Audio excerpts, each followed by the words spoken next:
Hello everyone, I'm a Mad Monster and welcome to Free Game Reviews, where I take a few games on Steam, play them for a little bit, and then give you my initial thoughts on the game. But don't worry, if you couldn't steal your mom's credit card this month to buy a new game, or you just don't want to waste your money on games, these are all free and the links are in the description. Let me know if you want me to review any specific games or genres in the future. Don't forget to hit the like button and have a good day. World Boss is an arena FPS created by YouTubers Laserbeam and Fresh. They said it took them roughly a year to create the game, so for that amount of time, I'd say it's not bad at all. It has a unique playstyle where you level up by killing other players or by shooting the bots around the map and collecting gems. Each time you level up, you unlock an ability, perk, or a weapon. I played for about an hour and managed to make it to World Boss using the rocket launcher and SMG, which I highly recommend you choose. Also, the firebomb does an insane amount of damage over time. After becoming World Boss, you get extra health and you regenerate your health much faster than everyone else. It was kind of unfair, so eventually I just let them kill me because it was a little bit boring. If you become World Boss and then die, you get to select one weapon and one perk you had equipped. Everything else resets, including your level.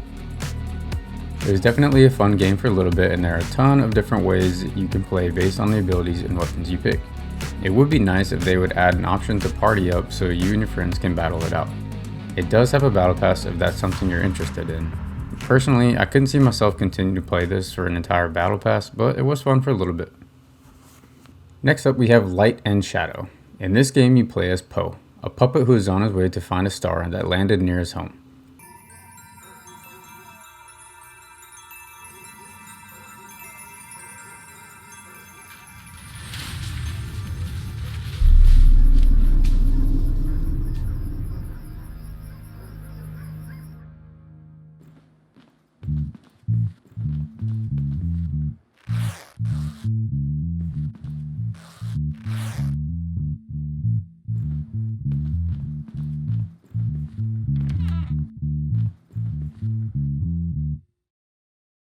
On the way, you have to overcome your anxiety and depression, which is constantly trying to close in on you. To overcome them, you collect music notes and find points of interest along your journey. There are numerous levels to play through, and even one that is extremely dark. I don't know if I was supposed to land there or not, but it definitely increased my anxiety a little bit when I couldn't find a way out for a while. A little tip for you if you land there, just hold down jump and move around until you get out. There's a piece of the description in Steam I wanted to read for you because I thought it showed how much thought the developers put into making this game.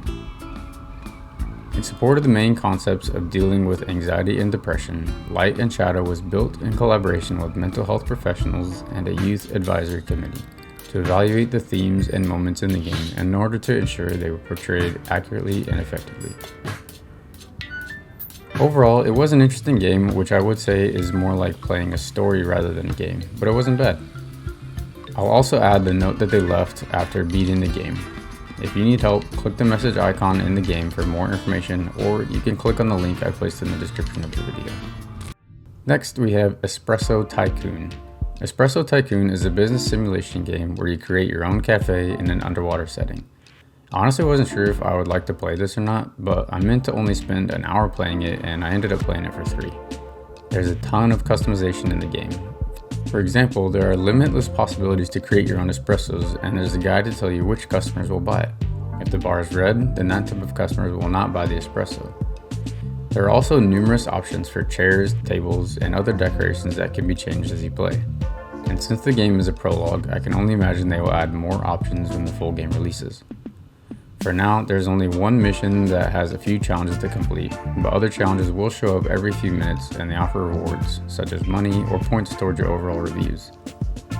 Overall, it was quite enjoyable, and once you get yourself out of debt and have enough employees to stay open for the day, it was fun. Next, we have Ranger Danger. Ranger Danger is an indie horror game, which for me left a little bit to be desired. You play as a new park ranger who is trying to figure out why campers have gone missing. You get one initial clue, a photograph of a footprint, before you're released to investigate the campsite. You have a flashlight that only charges when you're not using it, and your only weapons are the rocks that you pick up from the campsite. You do get another weapon after finishing the first task, but I won't spoil it for you. I will say that you should stockpile a couple of rocks before completing the first mission because they will come in handy later. I think the story has potential, and I know it's not made by a large company or anything like that, but I think there could be more options for the game to be better, or at least take longer to complete. From loading up the game to completing it, it only took me a little over 20 minutes. For example, they could have equipped you with a camera and made you take pictures, or have the lights on the campsite flicker on and off so it's darker, or make you investigate more campsites than just the only one. Like I said, it has potential to be a better game, but I was disappointed that it was such a short game. Last game today we have Skala. Skala has a pretty unique take on puzzle games.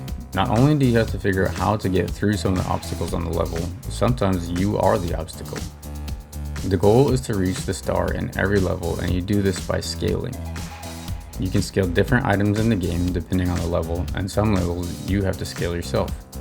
Other levels you have to scale the surrounding area, or even just scale the star itself. It does a pretty good job starting off slow, but then it got pretty difficult.